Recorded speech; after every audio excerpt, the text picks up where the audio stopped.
जय श्री कृष्णा सभी भक्तों को। आज के वीडियो में हम आपके लिए लेकर आए हैं श्री कृष्ण चरित अमृतम भाग 295 और आज के भाग में हम लिसन करेंगे राजा जरासंध की मुक्ति किस प्रकार से हुई।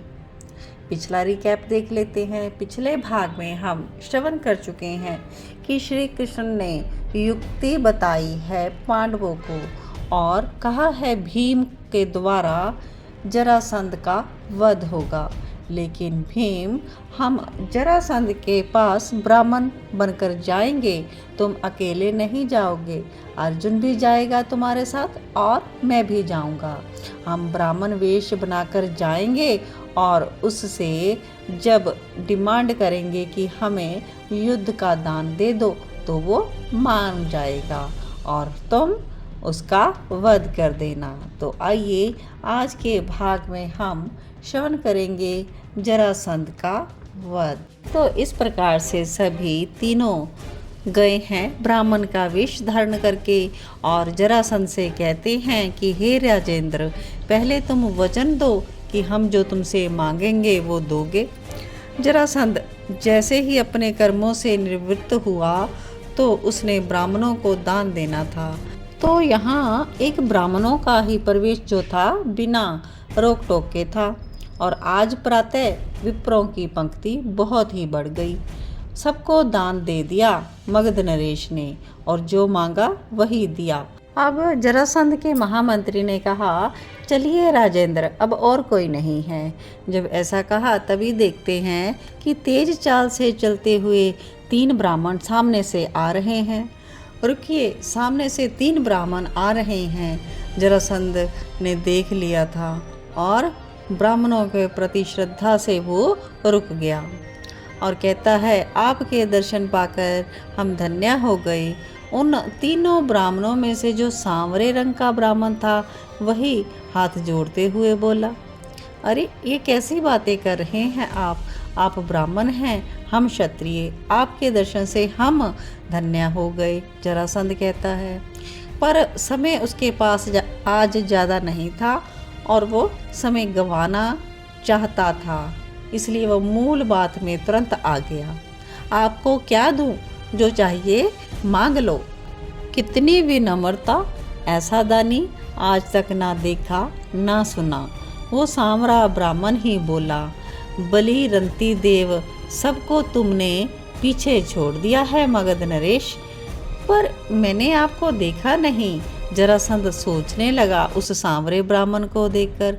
महामंत्री भी बोले, हाँ इनको कहीं देखा लगता है। फिर दूसरे ब्राह्मण और बड़ी गंभीरता से देखने लगा जरासंध।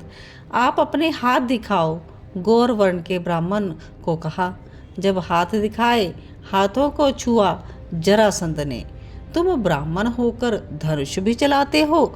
जरासंध कुछ समझ तो रहा था लेकिन फिर चुप। अजी कहाँ धनुष, हम तो हिमालय से सीधे उतरे हैं और तुम्हारा नाम सुना कि इस समय पृथ्वी पर तुम ही दानवीर हो, इसलिए हम आ गए।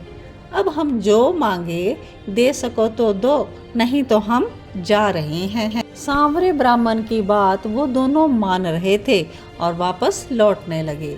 बलि को पता था वामन कोई सामान्य ब्राह्मण नहीं था, नारायण है, फिर भी उसने दान देने का वचन दिया था ना।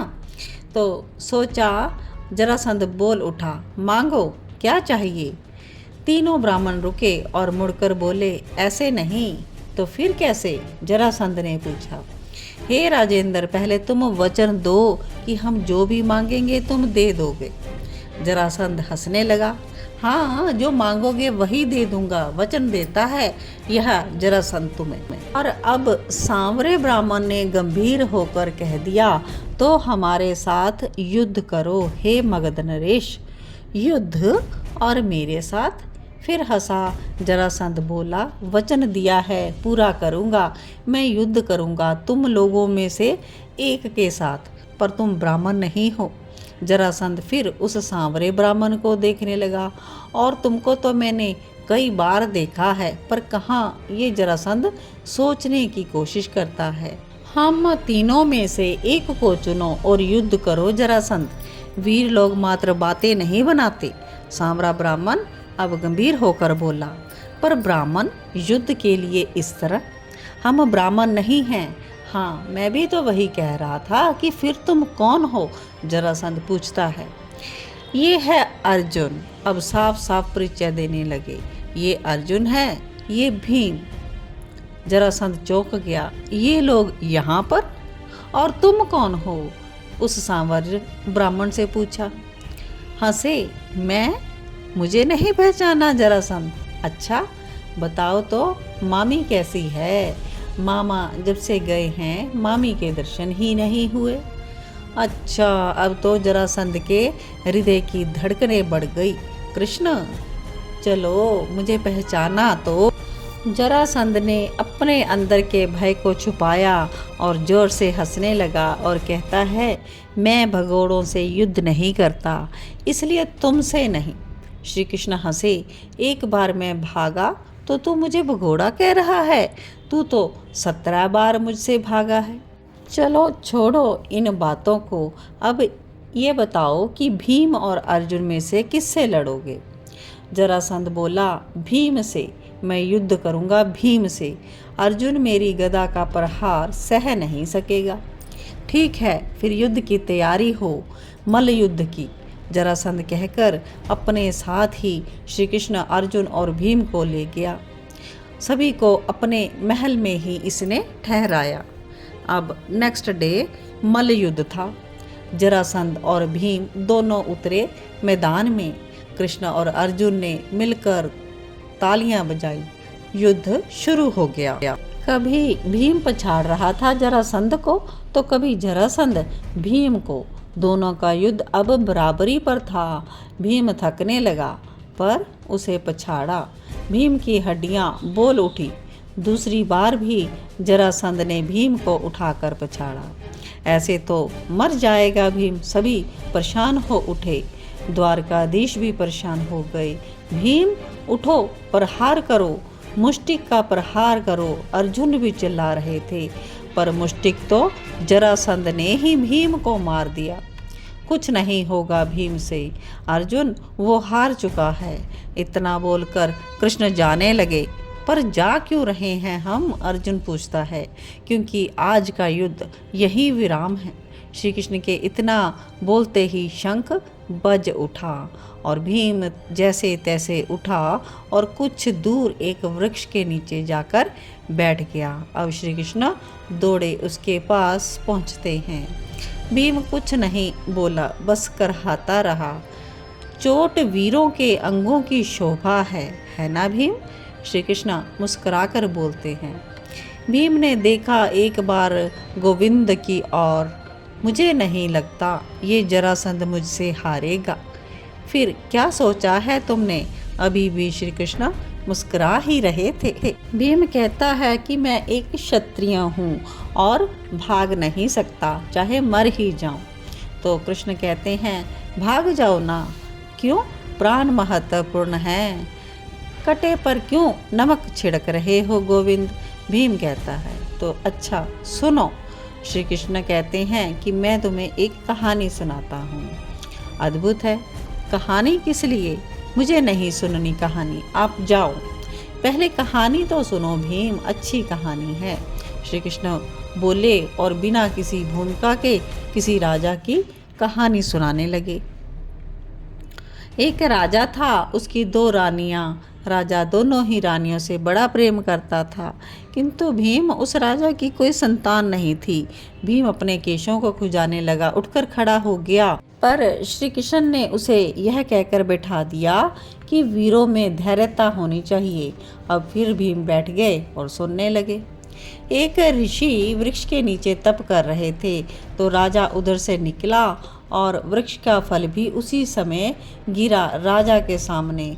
तो ऋषि ने कहा, राजन, ये फल आप अपनी पत्नी को खिला देना, आपके यहाँ संतान होगी। राजा यह सुन के वहाँ से चल दिया। घर आया तो सोचने लगा कि मैं यह फल किस रानी को दूं। श्री कृष्ण इस कहानी में भीम की अब कुछ रुचि जागी और भीम राजा ने एक फल के 2 टुकड़े किए और आधा आधा बांट दिया दोनों रानियों को। तो भीम ने पूछा, फिर 2 पुत्र हुए कैसे? जब फल एक तो पुत्र 2 कैसे होंगे? कृष्ण बोलते हैं। फिर आधा आधा भाग गर्भ से निकला। रानियां घबरा गई। उन आधे आधे बच्चों के टुकड़े को उन्होंने तो जंगल में फेंक दिया। उसी जंगल में एक जरा नाम की राक्षसी रहती थी। उसने दोनों टुकड़ों को जोड़ दिया। भीम सुनकर हंसने लगे। कहानी पूरी हो गई और कृष्ण चल पड़े महल की ओर। भीम ने पूछा, पर यह कहानी क्या है? अरे दादा, उस राक्षसी ने जो टुकड़ों को जोड़ा वही तो ये जरासंध है, श्री कृष्ण ने कहा और चले गए। भीम चौंक गया। अच्छा, तो ये 2 टुकड़ों का जोड़ है। अगले दिन मल्लयुद्ध शुरू हो गया शंख के भेरी के साथ। अब दोनों वीर एक दूसरे को पछाड़ने का अवसर खोज रहे थे। पछाड़ दिया जरासंध ने भीम को। भीम ने देखा श्री कृष्ण की ओर तो श्री कृष्ण ने तुरंत उसी समय धरती में पड़े हुए एक तिनके को उठाया और बीच में से चीर दिया। भीम खुश हो उठा और जरासंध के एक पैर में अपना पैर रखकर उसे चीर दिया। फिर उन दोनों टुकड़ों को दूर दूर फेंक दिया। भीम को लगा कि मैंने मार दिया जरासंध को। वो स्वयं ही खुशी के मारे उछल रहा था, लेकिन वो 2 टुकड़े फिर आ गए लुढ़कते हुए और फिर से जुड़ गया शरीर। ये क्या? जरासंध तो फिर उठ खड़ा हो गया। अर्जुन, भीम समझता क्यों नहीं? 2 टुकड़े होने मात्र से ये नहीं मरेगा। भीम अब समझ रहा था कि कृष्ण ने वो कहानी क्यों सुनाई। 2 टुकड़ों का जोड़ ही तो ये जरासंध है। अब भीम में उत्साह का संचार हुआ। श्री कृष्ण उस दर्शक दीर्घा में खुलकर खड़े हो गए।